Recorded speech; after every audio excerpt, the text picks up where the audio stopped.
Harka fuunee akkam jirtu kabajamtoota hordoftoota toora YouTube keenya guyyaa har'aa kana taap swappiin icciitiiwwan haaraa adda ta'an hedduu gadi lakkisaa jira.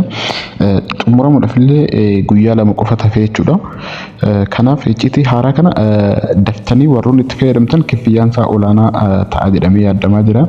Innis guyyoota lamaan kana as jechuudha. Iddoo tana taask iddoo jedhu kanatti kan inni gadhiisee jiru. As biratti iddoowwan mallattoo raayitii itti godhamanii jiran kanneen koodiiwwan kanneen galchuu qabdu jechuudha. Tokkoffaa guyyaadhaan kooyinoota 200 ol kennaa jira jechuudha. Kooyinoonni 200 ol inni kennaa jiru kun kan taap goonee arganne caalaa galii guddaa akka argamsiisu dubbachaa jiran jechuudha. Kanaaf namoonni koodii kanneen barbaadan koomentii jala isiniif kaa'een jira. Toora YouTube keenya subscribe, like gochuudhaan hordofaa jechuun barbaada. Itti aansee Hamaster Kumbaatidha jechuudha. Hamaster Kumbaatinis amma guyyaa xumuraa irra gahee jira.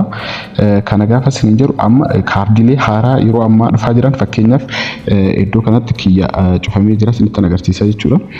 Kaardiiwwan Hamaster Kumbaatiin yeroo ammaa kana daddafee fidaa jiru kana daftanii Profit per hour keessan guddisuudhaaf isa kanatti fayyadamuu qabdan jechuudha. Akkamitti fayyadamna jettanii namoonni gaafii gaafatan yoo jiraatan akkaataan ittiin isa kana fayyadamuudhaa qabdan isinitti agarsiisa jechuudha.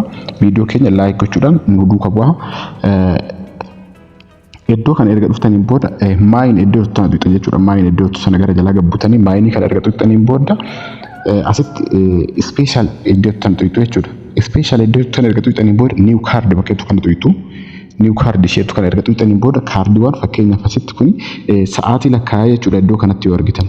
Kaardiiwwan akkanaa kunniin baay'ee hojii taap swaappii kanaaf murteessoodha jedhamanii warroota eegamaa jiranii jechuudha.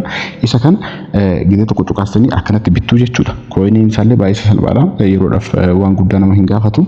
Ishee kana niw kaardii kana irra deddeebitanii bituu qabdu jechuudha. Osoo ishiin sa'aatiin tun dhumatin sa'aatiin kun dhumate taanaan kaardiin kun hin gubata yookaan expired ta'a jechuudha. Gaaffii yoo qabaattan koomentii jalatti na gaafadhaa isiniifan deebisa. Kaardilee akkanaa kan irra deddeebitanii daftanii bitachuu qabdu. Maaliif icciitii guddaa of keessaa qaba kaardileen kunniin jechuudha. Namoonni hin beekne jirtu. Kaardileen kunniin isa hanga ammaatitti akkuma taap swap irratti dura dubbannee jiru isa hanga ammaatitti hojjechaa turre caalatti bu'aa guddaa qaba jedhamee yaadamaa jira. Ishee kana irra deddeebiidhaan bituu qabdu jechuun barbaada. Inni taanu hagammaa namoonni hin eegalle yoo jiraatan ishee kana eegaluu qabdu jechuudha. Kana jechuun taap swaappii fi hamasterii caalaa baay'ee qaalii kan ta'e mi'aa kan ta'e biluum isa jedhu kana jechuudha.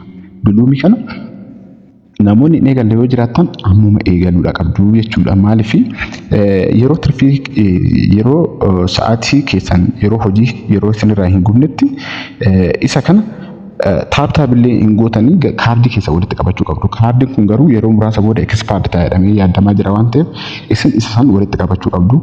Invite gootanii hiriyoota keessaniif illee ergitanii waan tokko fayyadamuu dandeessu jechuudha. Namoonni kun immoo akkamitti kaffaleettanii yaaddan yoo jiraatan Googilii gubbaarra deemuudhaan sarchi godhaati ilaala. Googilii gubbaarratti taa'ee jira jechuudha. Amma billuumiin kumni tokko qarshii meeqa akka ta'e ifa godhanii jiru. Isaan durumaayyuu qaama baayinaansii keessaa sheerii qabanii waan ta'eef hojii irra turanii jechuudha achi keessatti iyyuu. Kanaafuu madda amansiisaadha jechuudha. Isarra darbee namoonni akkamiin wanti kun dhugaa ta'uu fi soba ta'uusaa adda baasna jettanii gaaffii adda addaa gaafachaa jirtan. Tokkoffaa irratti wanti isin beekuudhaa qabdan gara tiwutarii isaanii deemuu qabdu jechuudha. Gara tiwutarii isaanii yeroo deemtan koomunitii isaanii keessatti fakkeenyaaf asitti biluum jennee barreessinee Bloom jennee erga barreessaniin booda koomunitii qaban hundi isaaniitu koomunitii mataa isaanii qaban jechuudha. Gaafa gara koomunitii kana dhuftan tiwutarii isaanii iddoo isaan kaan ilaaltu jechuudha. Tiwutar akkaawuntii isaanii kan isin adda baafachuu dandeessan isa qofa. Kana jechuun biluutik warra qaban baay'ee amansiisoo miti jechuudha. Isinitti agarsiisa kabajamtoota keenya. Hanga sanii yuutuubiin koo namoota baay'ee bira viidiyoon kun akka gahuuf subscribe gochuudhaan like gochuudhaan share gochuudhaan namoota baay'ee bira akka gochuu qabdu jechuudha. Kunoo iddoo kanatti tiwutar bakka jettu kana tiwutarii kana kunoo asitti dhuftaniit tiwutarii kana tuqxu jechuudha. Tiwutarii isaanii kana open jettuuni kallattumaan gara tiwutarii isaanii isin fudhata jechuudha. Nu hordofaa kabajamtoota keenya gara tiwutarii isaanii erga isin fudhateen booda wantoota ilaaltan ciccimoo tokkotu jira jechuudha. Isa kana waliin kan ilaallu ta'a. Namoonni baay'een garuu akka hin shawwadamne jechuun barbaada. Maaliif as biratti mallattoo tana argaa jirtu miti iddoon ani tuqaadhaan jechuudha. Ishee bifa keelloo qabdu tan. Ishee bifa keelloo qabdu kanatu sirriidha jechuudha.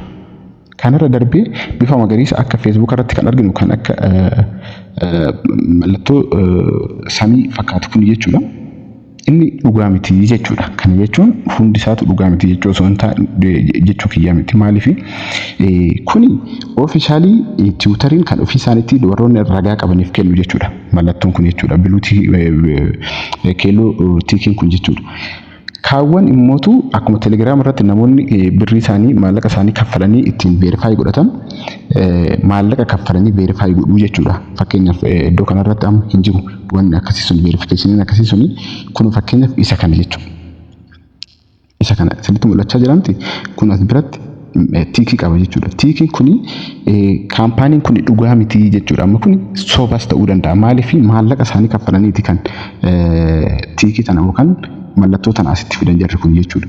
Kanaafuu inni lammataa wanti isin irraa of eeguu qabdan iddoo tana ishee tana ilaaluu qabdu. Iddoo tana iddoo loogoo isaanii jiru tana jechuudha. Loogoo tana sirriitti ilaaluu qabdu. Maaliif loogoon kuni geengoo keessa jira taanaan ammallee sobaa jechuudha. Fakkeenyaaf gara biluumitti deebinee isinitti agarsiisa. Kan biluumii kun akkuma argitan kabajamtoota keenya iskeerii keessa jira jechuudha. Inni dhugaa ta'e hundi isaaniitu iskeerii keessa jiraachuu qabaatu jechuudha. Lammaffaan immoo mallattoo keelloo kana tiikii ta'uusaa ilaaluu qabdu. Tiikii tanaan mirkaneeffachuu dandeessu. Egaa kabajamtoota keenya gaaffii biraa qabaattan koomantii nu godhaa. Viidiyoon keenya har'aa kana fakkaata. Subscribe, like, share gochuu hin irraanfatinaa. Hanga walitti deebinutti nagaan tura.